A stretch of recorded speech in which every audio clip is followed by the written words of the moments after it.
प्यारे बच्चों, जय हिंद। बच्चों, मैं प्रवेश गिरी फ्री एजुकेशन एट होम में फिर एक बार आप लोगों का स्वागत करता हूं। प्यारे बच्चों, हमने आप लोगों के लिए एक नई वीडियो सीरीज शुरू की है जिसमें आप लोगों को मिल रही है सामान्य हिंदी व्याकरण की सभी वीडियो, और वो भी टॉपिक बाय टॉपिक। ठीक है बच्चों, और आज इसी क्रम में हमारा जो है वह है हमारा समास, और समास का आज हमारा सेकेंड पार्ट है। इसका फर्स्ट पार्ट हमने करा दिया है। जिस बच्चे ने अगर फर्स्ट पार्ट नहीं देखा तो वो डिस्क्रिप्शन में लिंक पर जाकर फर्स्ट पार्ट इसका देख सकते हैं। फर्स्ट पार्ट के अंतर्गत हमने सबसे पहले अवयवी भाव समास और उसके बाद तत्पुरुष समास ये हमने करा दिए हैं, और आज हम जो हमारे 4 समास बचे हुए हैं वे हम पूरे कराएंगे। ठीक है बच्चों, चलते हैं अपने टॉपिक पर, आओ शुरू करते हैं। आज हमारा सबसे पहले हमारा कर्मधारय समास।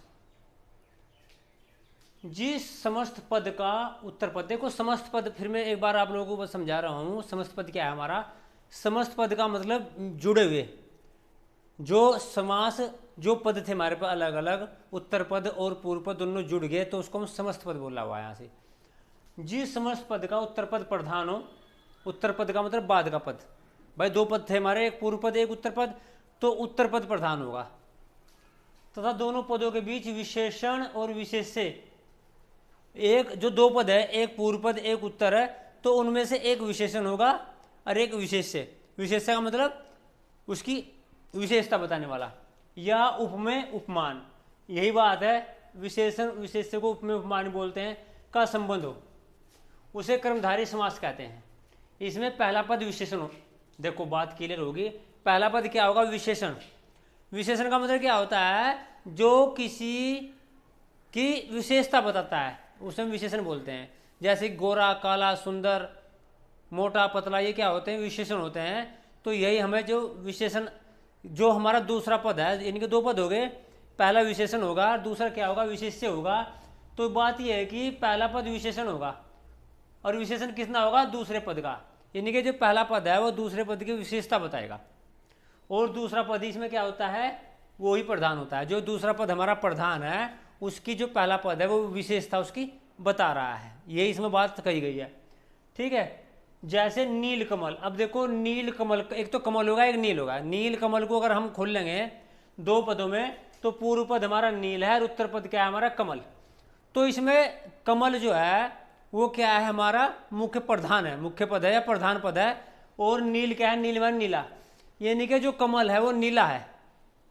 कमल क्या है? नीला है। और मैंने बताया था कि नीला, काला, पीला, जो विशेषता, कमल की विशेषता बता रहा हो, तो कमल क्या होगा? हमारा विशेष्य, और ये नील होगा विशेषण। नील क्या है? विशेषण, और कमल क्या है? विशेष्य। ठीक है जी।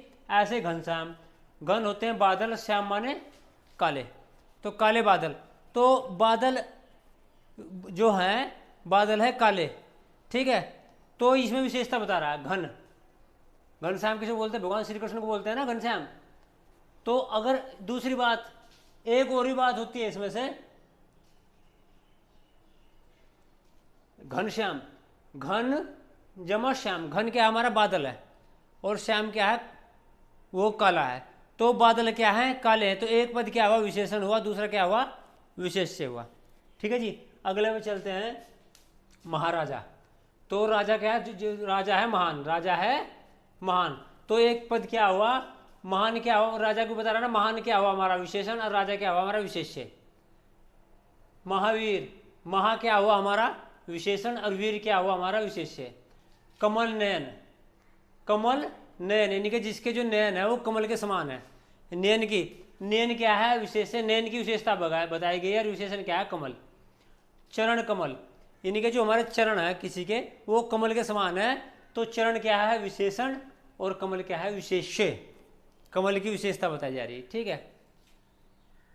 चंद्रमुख, जिसका मुख है चंद्रमा के समान। मुख क्या है? जिसका चंद्रमा के समान मुख है, तो मुख की विशेषता बताई गई है। तो मुख, चंद्र क्या होगा? विशेषण, अब मुख क्या है? विशेष्य। महात्मा, महान आत्मा, आत्माओं की विशेषता बताई गई है कि आत्मा जो महान है। ठीक है जी, ये इसमें बताया गया है, और भी उदाहरण इसके हो सकते हैं।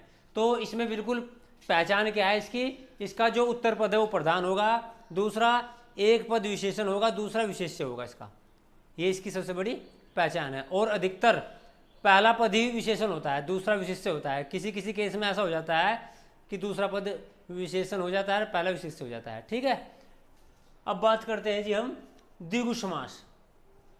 द्विगु समास, जिस समास में पहला पद संख्यावाची होगा। देखो इस समास की सबसे बड़ी पहचान यही है कि इसमें जो पहला पद होगा ना वो संख्या, उसमें से नंबर पड़े होंगे, नंबर जरूर होंगे उसमें, संख्यावाची होगा। और पूरा समास समूह, पूरा समास क्या बताओगा, समूह के बारे में बताओगा। समूह या समाहार, समाहार का मतलब जिसमें एक या दो से अधिक जुड़े हुए हों, जिसमें कुछ मिले हुए हों, ग्रुप हो कोई।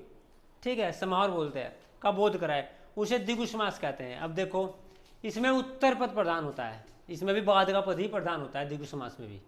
ठीक है, अब देखो सप्तऋषि, तो सप्तऋषि को अगर हम खोलते हैं तो सप्त जमा ऋषि, भाई उत्तर पद प्रधान ऋषि की बात हो ना, मुख्य चीज क्या है इसमें, प्रधान क्या है, ऋषि है, 7 ऋषि। अगर ऋषि नहीं रहने के तो सप्त का क्या करेंगे हम, यानी कि ऋषि की ही विशेषता बता रहा हो, तो इसलिए दूसरा पद प्रधान माना जाएगा। दूसरा पद प्रधान का होने का मतलब यह है कि ऋषि जो है वो 7 है। तो संख्यावाचक होगा पंचवटी। तो पेड़ कितने हैं, वो 5 है, तो पेड़ों की विशेषता बताई जा रही है। ठीक है, तो ये क्या होगा, दूसरा पद इसलिए प्रधान होता है इसका, यानी कि दूसरा पद प्रधान होने का मतलब यह है कि ज़्यादा महत्व देगा उस पद को। प्रधान का मतलब उस पद को ज़्यादा महत्व देगा। तो वट, जो वटी है हमारा वो महत्वपूर्ण है पंच के सामने।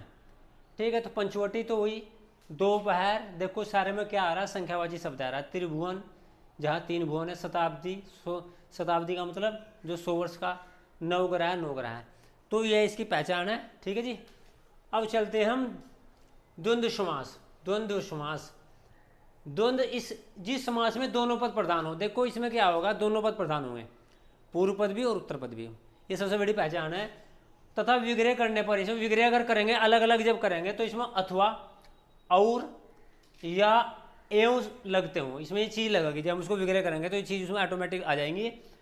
और समस्त पद में दोनों पदों के बीच योजक चिन्ह हो, योजक चिन्ह लगता है, हो, वह द्वंद्व समास होता है। वह क्या होता है, हो, वह द्वंद्व समास होता है।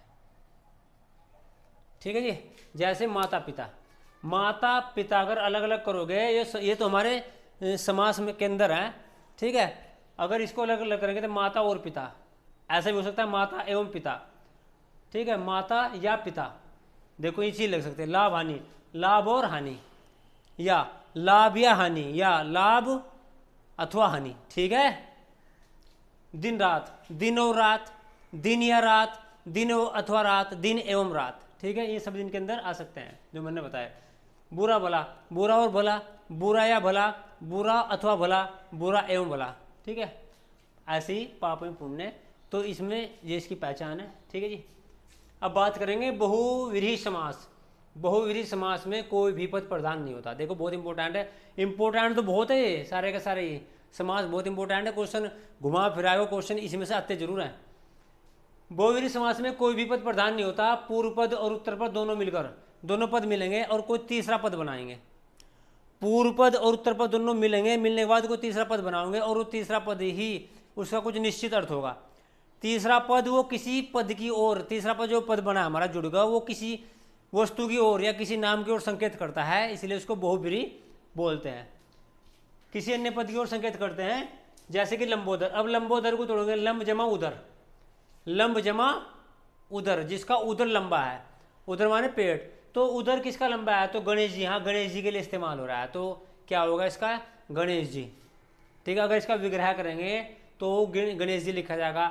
10 आनन, 10 है मुंह, जिसका 10 मुंह हो, 10 मुंह किसका है, या 10 सिर है, रावण का है, तो रावण है। चतुर्मुख, जिसके 4 मुख है, भगवान विष्णु। त्रिलोचन, जिसके 3 आंखें हैं, भगवान शिव। गजानन, जिसका हाथी के समान मुख है, गणेश जी महाराज। मूषकवाहन, जिसका मूषकवाहन है, कौन है मूषकवाहन, गणेश जी। एकदंत, गणेश जी। वीणापाणी, जिनके हाथ में वीणा है, माता सरस्वती।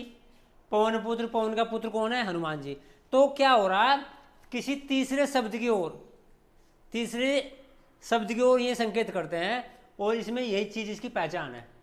तो इस समास को बोलते हैं बहुव्रीहि समास। ठीक है जी, अब इसमें कुछ अभ्यास कार्य दिया हुआ है। अभ्यास कार्य आप लोगों को बहुत जरूरी करना है, प्रैक्टिस करनी है इसमें कौन सा समास है, और विग्रह करके भी देखना है इसको। ठीक है, तो कुछ क्या विद्यार्थी है, लौह पुरुष, राजकन्या, रामायण, राधा कृष्ण, रसोई घर, यथाकर्म, मृगनयन, मुरलीधर, महारानी, मदमाता, महाशय, मनमोजी, बार बार, पापुण्य, पुस्तकालय, पीताम्बर, पादप, परमेश्वर, नेत्रहीन, नीलांबर, नीलोत्पल, धर्माधर्म, धनहीन, देवासुर, दानवीर, दहीबड़ा, दयासागर, जीवन मुक्त, जलज, चौपाया, चंद्रभाल, चक्रधर, ग्रस्त।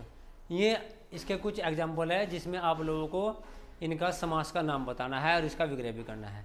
ठीक है, और अगर किसी बच्चे की समझ में नहीं आ तो वो कमेंट बॉक्स में कमेंट कर सकता है, उसकी समस्या का समाधान करने का पूरा प्रयास किया जाएगा।